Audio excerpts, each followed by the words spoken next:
Livro do profeta Amós, capítulo 5, nós vamos fazer uma leitura de todo o capítulo. Vamos lá, o texto diz assim: ouçam essa palavra, ó povo de Israel, este lamento acerca de vocês. Caída está a virgem Israel, para nunca mais se levantar. Abandonada na sua própria terra, não há quem a levante. Assim diz o soberano Senhor: a cidade que mandar 1000 para o exército ficará com 100, e a que mandar 100 ficará apenas com 10 do povo de Israel. Assim diz o Senhor ao povo de Israel: busquem-me e terão vida. Não busquem Betel, nem vão a Gilgal, nem façam peregrinação a Berseba, pois Gilgal certamente irá para o exílio, Betel será reduzida a nada.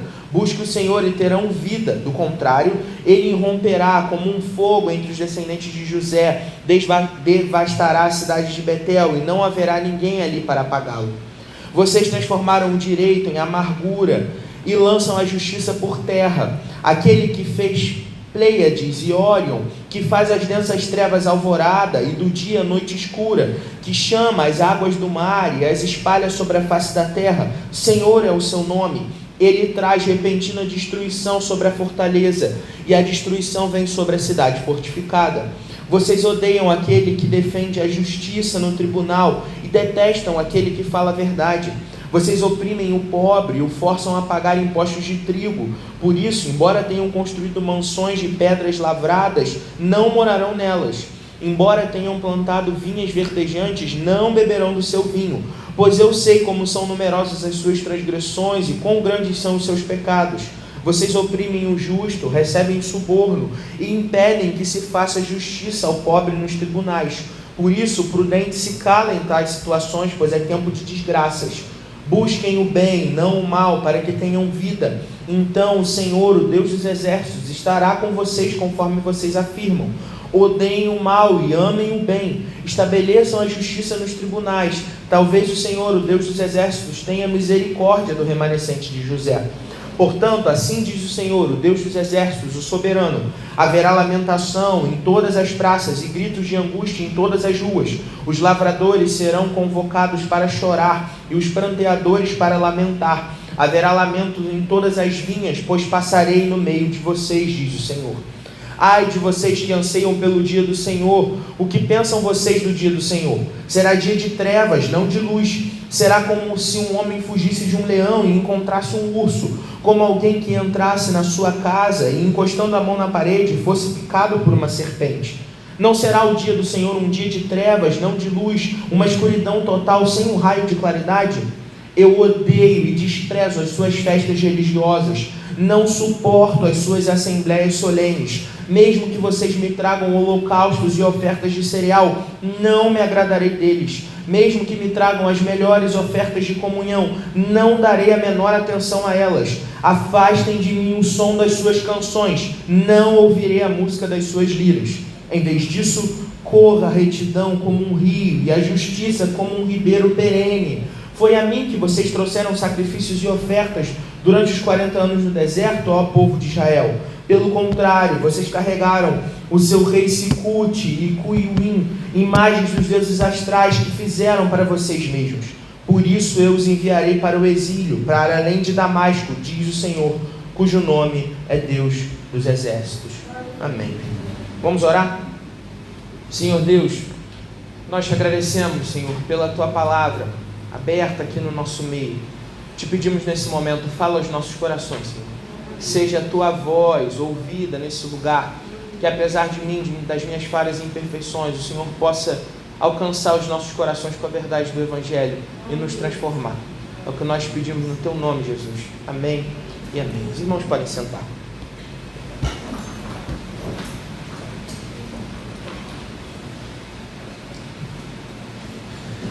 Tem um tipo de personagem, um arquétipo clássico nas novelas brasileiras. O arquétipo do moralista. Aquele personagem aí que normalmente é um pai de família, que é super moral, defende valores que são super tradicionais e tal, mas é a imagem perfeita de um hipócrita, porque ele tem um discurso super moralista e uma prática que vai na contramão todas aquelas coisas que ele diz. E aí, o que a novela faz de maneira muito perspicaz?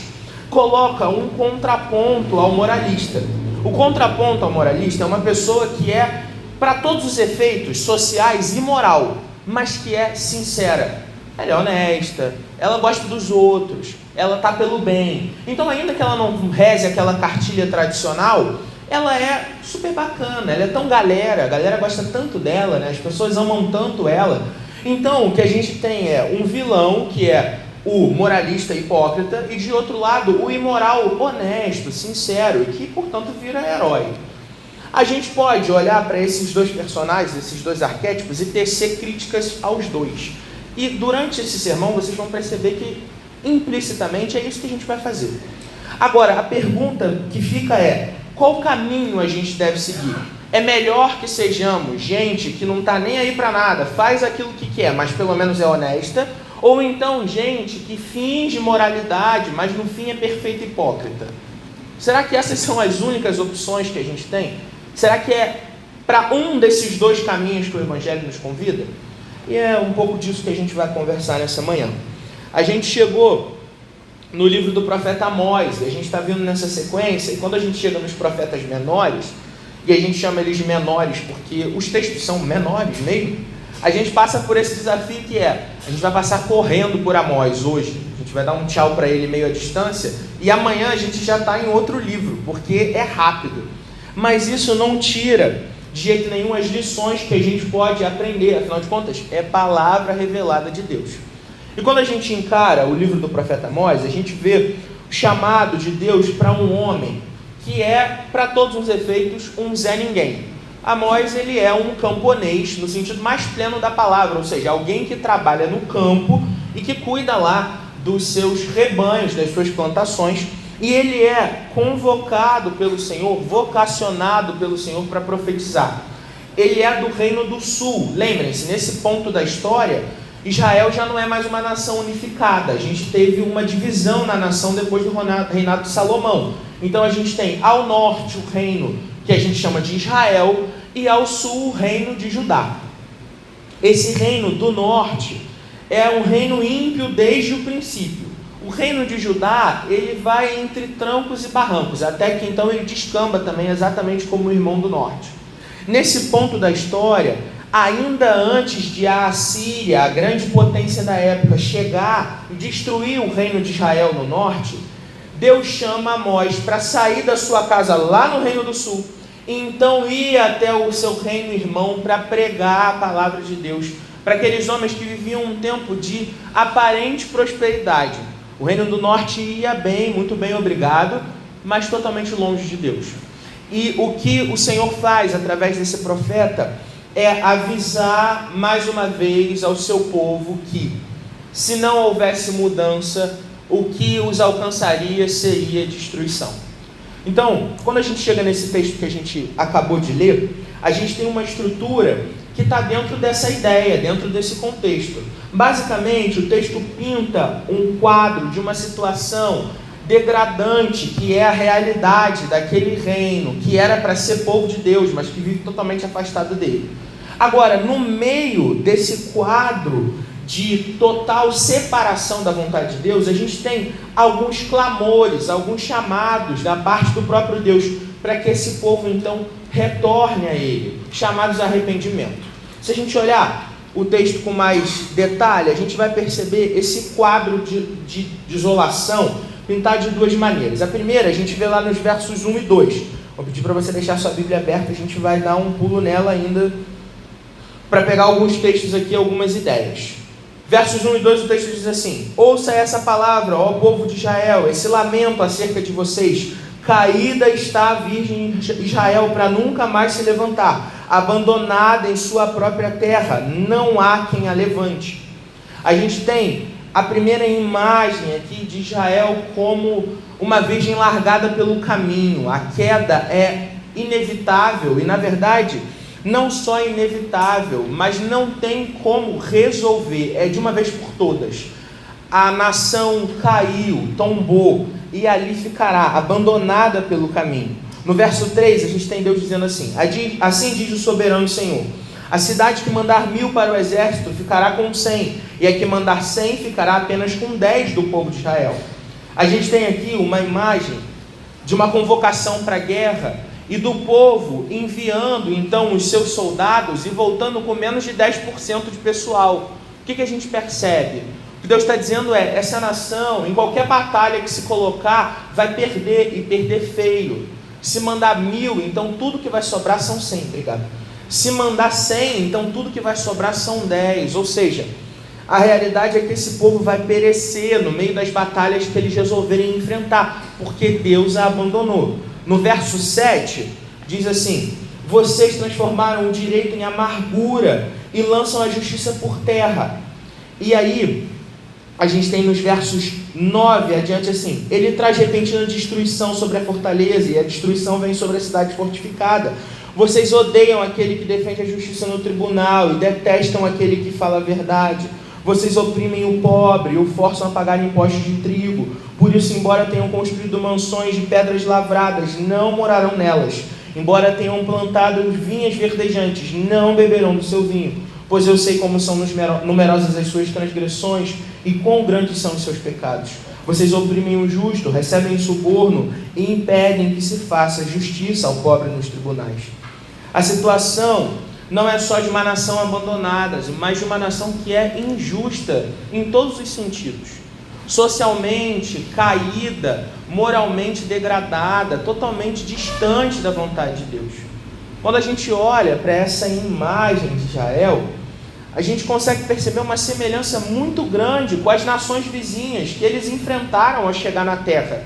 O quadro é mais ou menos o mesmo. O povo de Deus agora vive como qualquer outra nação, totalmente separada da vontade de Deus. E aí, o texto então entra nas promessas de destruição, e Deus as faz durante boa parte dessa profecia.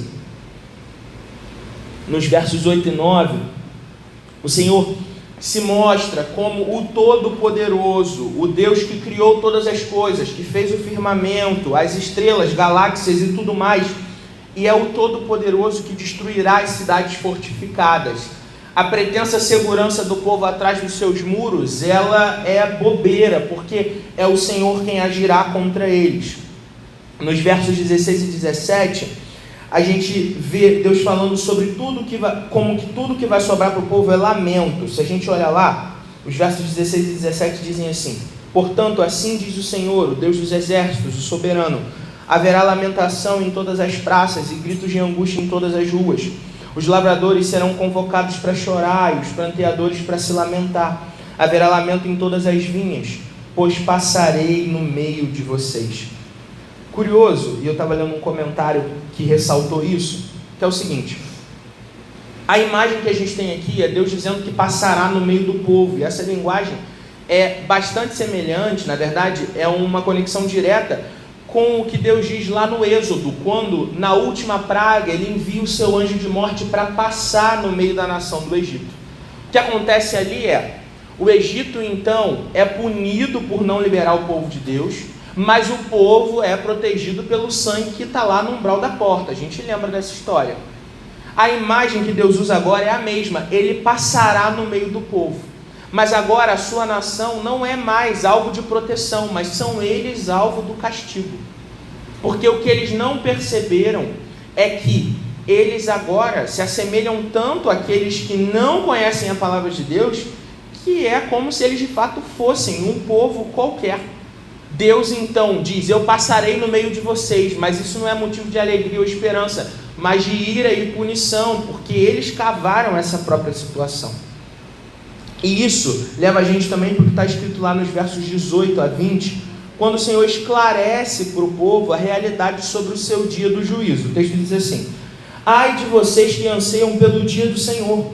O que pensam vocês do dia do Senhor? Será dia de trevas, não de luz. Será como se um homem fugisse de um leão e encontrasse um urso, como alguém que entrasse na sua casa e, encostando a mão na parede, fosse picado por uma serpente. Não será o dia do Senhor um dia de trevas, não de luz, uma escuridão total, sem um raio de claridade? O povo tinha esperança de que o Senhor se levantasse em justiça contra as nações. O problema é que eles não entenderam que agora eles têm se colocado como inimigos de Deus. O dia do Senhor já não é mais esperança para eles, mas deve ser motivo de temor, porque a justiça de Deus punirá todos aqueles que vivem em desacordo com a sua palavra. E isso é verdade sobre Israel.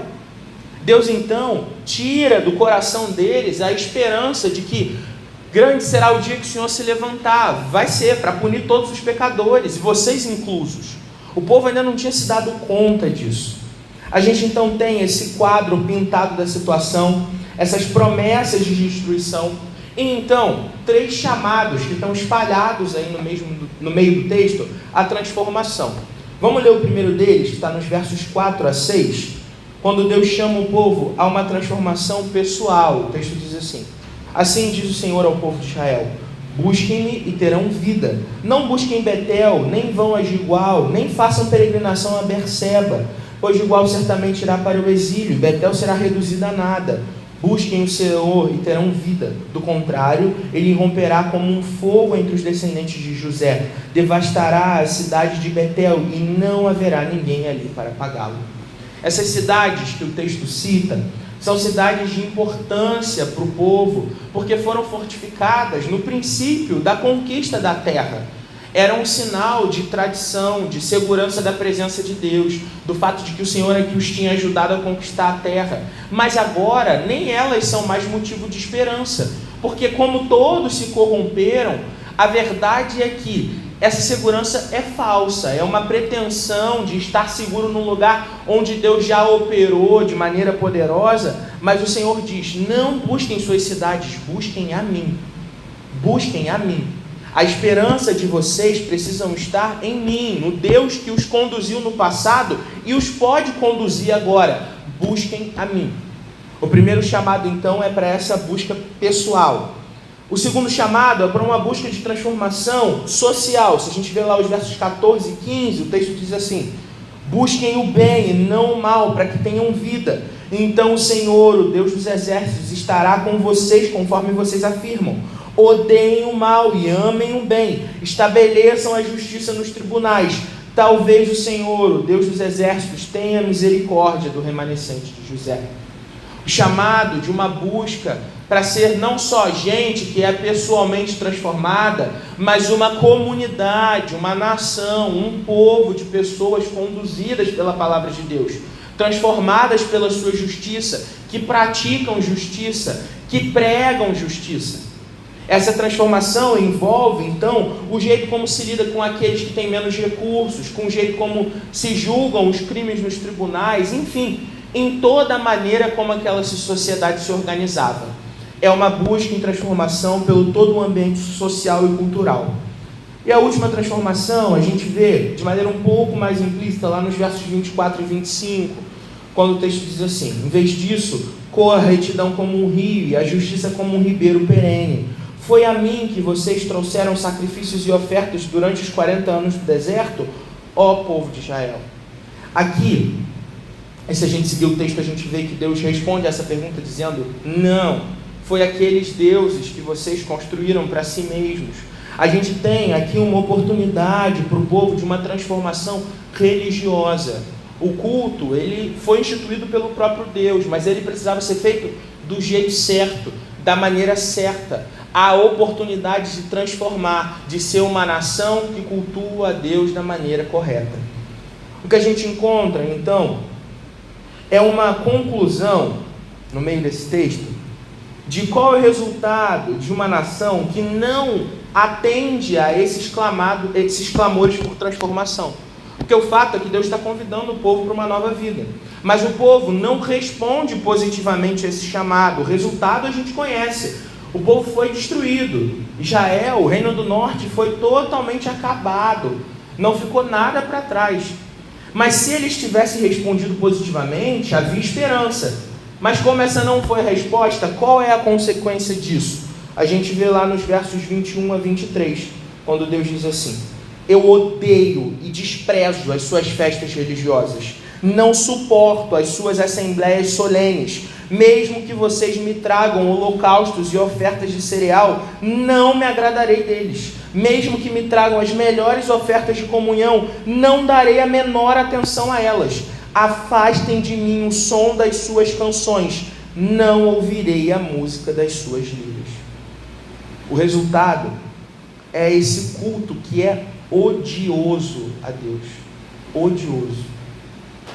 Eu acho aterrador esse texto mesmo, porque é Deus dizendo para o povo que ele sente enjoo, ojeriza, ódio a toda tentativa de culto. Imagina isso. O Deus que é digno de toda honra, toda glória e todo louvor, vê aquele que devia ser o seu povo prestando culto a ele, e o que ele sente não é satisfação, mas ódio. Por quê? Porque esse culto é qualquer coisa menos sincero, é qualquer coisa menos culto de verdade. É especialmente essa parte do texto que me moveu na direção desse sermão que a gente está tendo aqui hoje, dessa conversa que a gente está tendo, e que gerou esse título, né? Quando o nosso culto é odioso ao Senhor.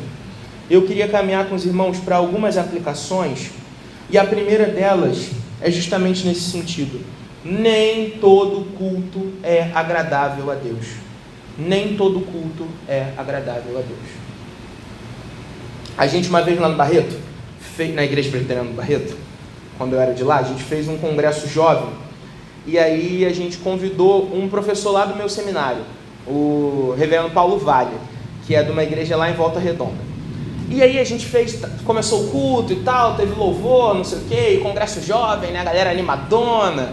Eu lembro que um menino de lá entrou correndo para recepcionar o pessoal, entrou com o microfone, e aí galera, correndo, não sei o que, é uma festa e tal. E aí a gente fez o louvor e tudo mais, e aí chamou ele para pregar. Aí ele subiu no púlpito e falou assim: meus irmãos, e se o Senhor não receber nada disso que a gente está fazendo aqui hoje? E se esse culto não for agradável a Deus? E aí, meu irmão, ficou um clima de velório, mas um clima de velório. O que a gente ouviu depois, que foi eu, Hugo e Tadeu, que éramos os 3 candidatos, 3 seminaristas de lá, e que estudávamos no seminário e conhecemos o Paulo, que sugerimos o nome dele. O que a gente ouviu depois, que vocês convidaram esse cara, esculachou a gente, não sei o quê. E depois ele fez a pregação, ele pregou lá no texto de Daniel, e ele falou sobre como a gente precisava prestar culto do jeito certo. E que um culto certo, um culto correto, é um culto que é sincero e honesto diante de Deus. Ele não falava sobre as músicas ou entrar correndo recepcionando a galera, não era sobre isso. É sobre como a gente chega de verdade na presença de Deus. E o que a gente percebe nesse texto é que existe uma maneira de cultuar a Deus que Deus aceita, e existe uma maneira que Ele rejeita completamente. E qual é o critério para isso? O critério é o pecado, porque o pecado é intolerável. Intolerável. Deus não pode conviver com o pecado. E pasme, meu irmão e minha irmã, tudo que nós temos para oferecer a Deus é um coração pecaminoso, totalmente pecador. Então o que a gente faz? Se o pecado é intolerável, os pecadores então não podem cultuar a Deus. Qual é a solução? Bom, a solução é que Deus entra na história e Ele muda as coisas para que o culto possa ser aceitável.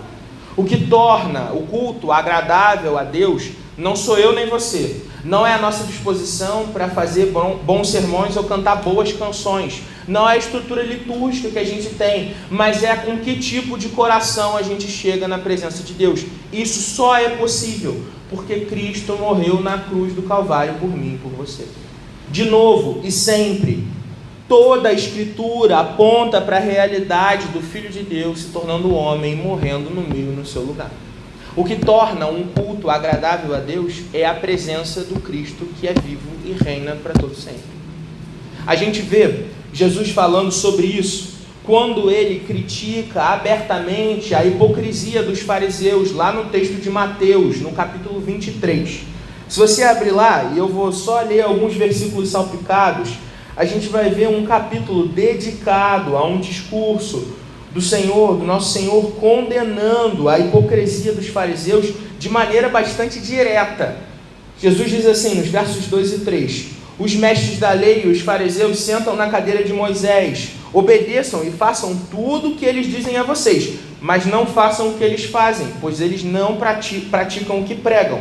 No verso 13, ai de vocês, mestres da lei e fariseus, hipócritas, vocês fecham o reino dos céus diante dos homens, vocês mesmos não entram, nem deixam entrar os que estão prestes a entrar. Ai de vocês, mestres da lei e fariseus hipócritas, Vocês percorrem terra e mar para fazer um convertido, e quando conseguem, o tornam 2 vezes mais merecedor do inferno do que vocês. Verso 23. Ai de vocês, mestres da lei, fariseus hipócritas! Vocês dão o dízimo da hortelã, do endro e do cominho, mas têm negligenciado os preceitos mais importantes da lei, a justiça, a misericórdia e a fidelidade. Vocês devem praticar essas coisas, sem negligenciar aquelas. Guias cegos, vocês comem um mosquito, mas engolem um camelo. Ai de vocês, mestres da lei, fariseus hipócritas! Pois vocês limpam o exterior do copo e do prato, mas o interior está cheio de ganância e cobiça. Verso 27. Ai de vocês, mestres da lei, fariseus hipócritas, pois vocês são como sepulcros caiados, bonitos por fora, mas por dentro estão cheios de ossos e de todo tipo de imundície. Assim são vocês. Por fora parecem justos ao povo, mas por dentro estão cheios de hipocrisia e iniquidade. Eu pulei vários versículos. Se vocês verem lá, vocês vão ver Jesus dando um monte de elogio bonito para os fariseus. Só coisa boa. Com esse refrão se repetindo. Hipócritas. Por quê? Porque é isso que torna o culto odioso, meu irmão, minha irmã. É quando a gente se apresenta diante de Deus como gente que finge qualquer coisa. Que tem uma fé que aparentemente é muito boa, mas que no fundo é totalmente mentira. É como um sepulcro bonitão, uma lápide bem bonita, com um mármore assim bem legal, uma pedra fina, mas que por dentro tudo que tem é osso e imundície.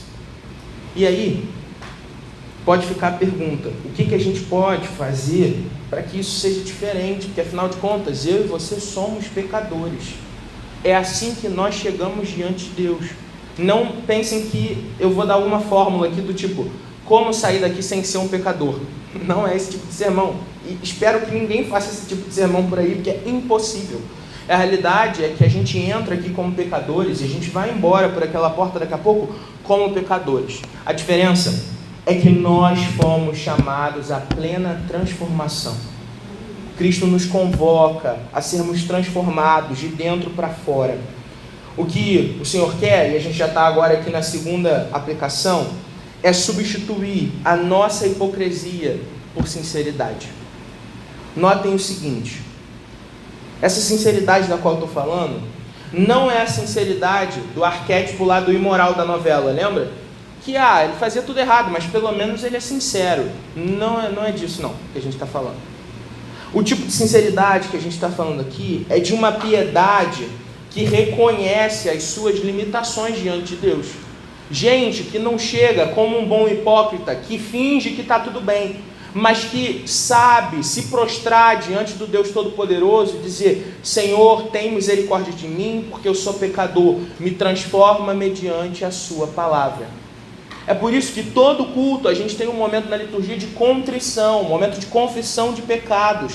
Por quê? Não é porque é um rito legal não, gente. Não é porque fica bonito na nossa liturgia. É porque nós somos convocados pela palavra de Deus, pelo evangelho que o nosso Senhor pregou, a constantemente confessarmos os nossos pecados e então termos a oportunidade de transformação. A nova vida só é possível se ela for marcada por honestidade e sinceridade diante de Deus. Jesus disse uma vez, eu não vim para aqueles que estão sãos, mas eu vim para os doentes, os pecadores que querem se arrepender. Existe alguém são? Não, está todo mundo doente, como meu pai sempre diz. E quem não tem problema? A gente sempre fala, né, para ele, pô pai, tem problema, né? Ele diz, e quem não tem problema? É verdade, quem não tem problema? Quem não tem pecado? A diferença é que alguns se escondem atrás dos seus pecados como bons hipócritas e fazem aí uma aparência legalzinha, mas o pecado continua lá. E tem gente que reconhece diante de Deus as suas falhas e imperfeições, e é isso que o Senhor está nos convocando a fazer. O tipo de transformação que o Evangelho espera da gente é uma transformação em 3 aspectos. E eu tenho a impressão de que talvez eu já tenha dito aqui isso em algum momento.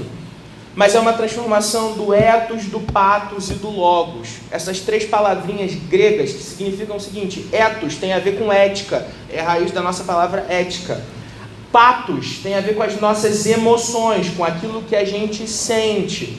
E logos tem a ver com a nossa razão, com o nosso pensamento. Ou seja, A transformação que o Evangelho espera é uma transformação das nossas ações, das nossas emoções e da nossa cognição. O que fica de fora? Absolutamente nada. O Evangelho nos quer transformar por inteiros. Agora, a aliança que Deus firmou com o seu povo no passado e firma comigo, com você hoje, ela não pode ser circunstancial. Deus nos chama a uma nova vida que não está baseada em hoje eu quero, amanhã não sei. Não, é um compromisso de uma transformação que é um processo e que, portanto, envolve a gente fazer até quando a gente não quer. A transformação das nossas ações, ela é o começo da história. A vida externamente bonitinha é parte de ser crente. A gente precisa praticar boas coisas. Isso, no entanto, não é suficiente. Nossa razão e emoções, aqueles lugares onde a gente não acessa exteriormente, onde os outros não podem ver, também precisam ser transformados pela palavra do Evangelho. Ou seja, quando eu passo por uma situação de estresse, sei lá, no trânsito, e eu sinto raiva, essa emoção precisa ser transformada. E ela vai, provavelmente, no dia de Cristo Jesus. Até lá, a gente vai continuar sentindo raiva quando o camarada fecha a gente no trânsito. Agora, a maneira como a gente decide agir, aí é outra história. E aqui não é a hipocrisia de fingir, mas é a decisão sincera de reconhecer. Cara, eu queria esganar o amigão do carro do lado. Mas o que eu vou fazer? Eu vou deixar para lá. Porque Cristo me chamou para uma vida diferente. Eu lembrei desse exemplo e falei disso na célula uma vez, do dia que eu falei pro meu pai: pai, não arruma confusão no trânsito. Na mesma semana, dei maior sermão nele. Falei: a gente é crente, o cara tá te fechando, deixa o cara te fechar, velho. Você vai ficar arrumando, não sabe quem tá no outro carro. Maior sermão, gente, mas assim, sermão bonito, coisa linda. Aí beleza, aí naquela semana eu fui pra autoescola, voltava da autoescola, e aí fui atravessar a rua, e é uma rua que só entra carro, e tinha um carro saindo, e o cara estava saindo na contramão, olhando para ver se vinha algum carro no sentido correto, e não olhou para mim, que estava atravessando. Então o que eu fiz? Olhei assim e falei: ah, miserável. Podia ter esperado o cara passar, podia ter passado por trás. Não, entrei na frente do carro, aí ele encostou em mim, aí eu bati no capô e falei: tá maluco, meu irmão? Que é contramão? Tá maluco? Aí o cara ficou assim no carro pra mim, assim, me olhando assim, que ele estava errado mesmo. Aí, cara, quando eu fiz isso e atravessei a rua e segui, eu pensei assim: é muito bom estar certo. É muito bom estar certo. Porque ele estava errado, velho. Eu estou estudando na autoescola. Eu sei que eu estou correto. Aí, no segundo seguinte, eu pensei: cara, que hipócrita. Dei mó sermão no meu pai. E fiz muito pior. Arrumei confusão com o cara. Se o cara decide sair do carro, sei lá o que podia ter acontecido. E mesmo que ele não tivesse feito nada, como não fez, eu continuo errado. Aí cheguei em casa, contei a história. E no segundo que eu estou começando a contar a história, minha mãe: ah, quer dizer que você pode, né? E aí, enfim, vocês sabem que eu me lasquei, né? A realidade é que a nossa tendência é a hipocrisia mesmo. E essa é uma história divertida sobre isso, né? É engraçado e tal. Existem vários outros momentos onde a gente vive uma vida totalmente hipócrita e de pecados que estão velados ali, que a gente segue fazendo, que não faz ninguém rir. Pelo contrário, só gera dor e mágoa nas pessoas que estão à nossa volta. A realidade é que a nossa tendência é para esse lugar, mas o que a gente é chamado é a viver na contramão dessa história. A transformação que só o Evangelho pode dar, que só o Evangelho pode fazer, que substitui o nosso coração obstinado por um coração de carne, como a gente vê lá no texto de Jeremias. Por que a gente está falando disso de novo? Eu estou dizendo de novo que algum tempo atrás, algumas semanas, um dos sermões que eu preguei chamava Por fora, bela viola, por dentro, pão bolorento, né? A gente conversou sobre isso. E era mais ou menos na esteira disso que a gente está conversando agora. Aí pode ficar a pergunta: por quê? Por que de novo?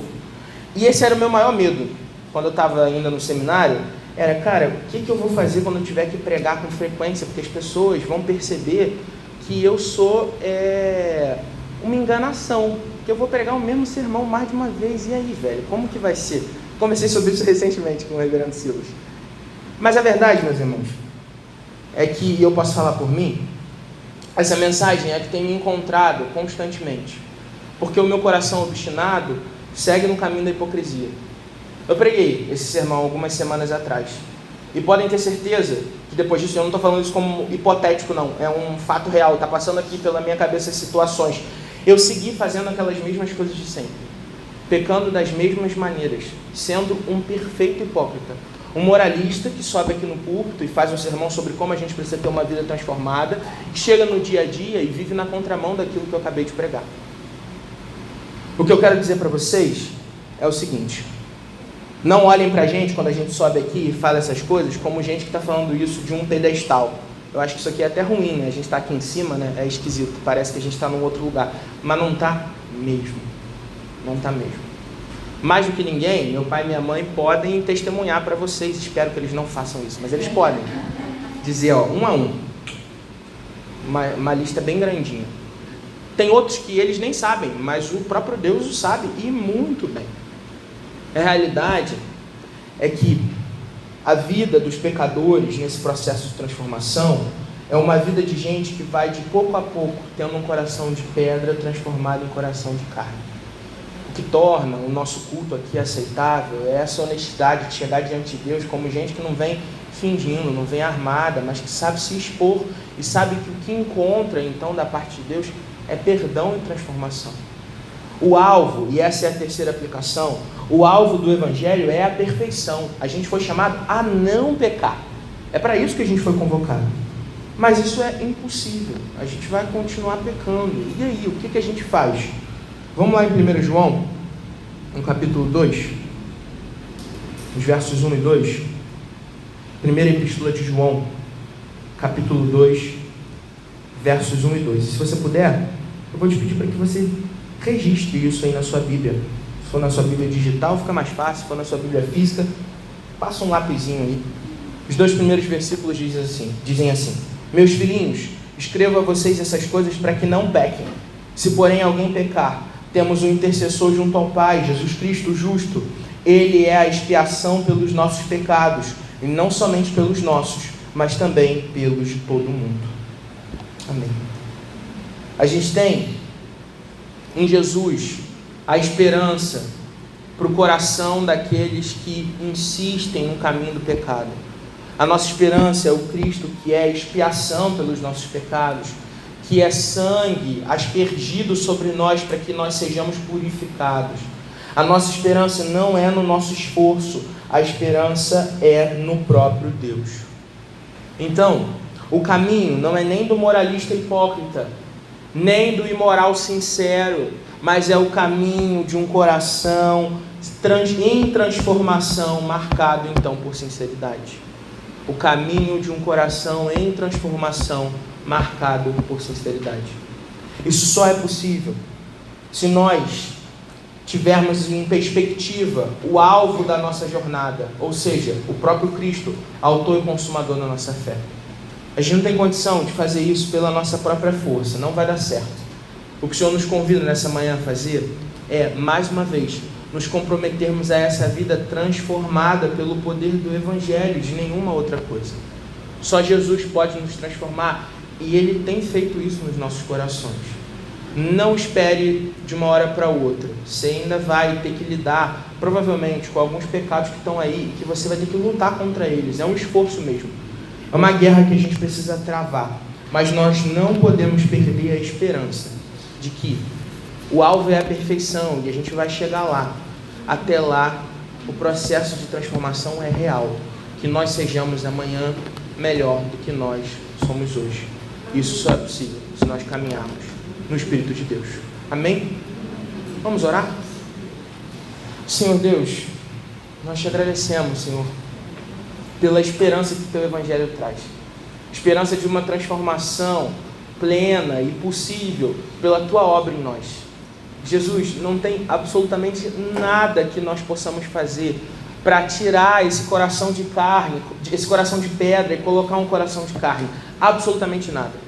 Mas é a Tua obra redentora na cruz do Calvário, o Teu sangue derramado sobre nós, que então nos transforma, que vai de pouco a pouco quebrando o coração de pedra, trazendo vida para esse lugar, um coração que pulsa no ritmo do Seu coração, Senhor. Nos ajuda nesse processo, nessa jornada, para que nós não vivamos como hipócritas, que fingem muito bem, mas que estão completamente longe de Ti. Senhor, não é isso que nós queremos. Nós queremos uma vida de sinceridade, de uma transformação que é marcada por honestidade diante de Ti.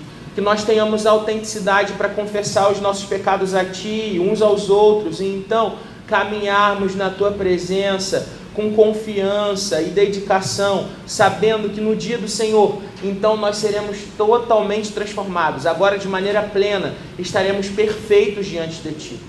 Até lá, Senhor, que a nossa vida, que continua, que ela seja marcada por essa sinceridade em todas as relações, contigo, uns com os outros, com nós mesmos, para que nessa jornada a gente não se esqueça de quem nos chamou e de como o Senhor opera essa obra em nós. Nos ajuda nos nossos dias de fraqueza, Senhor.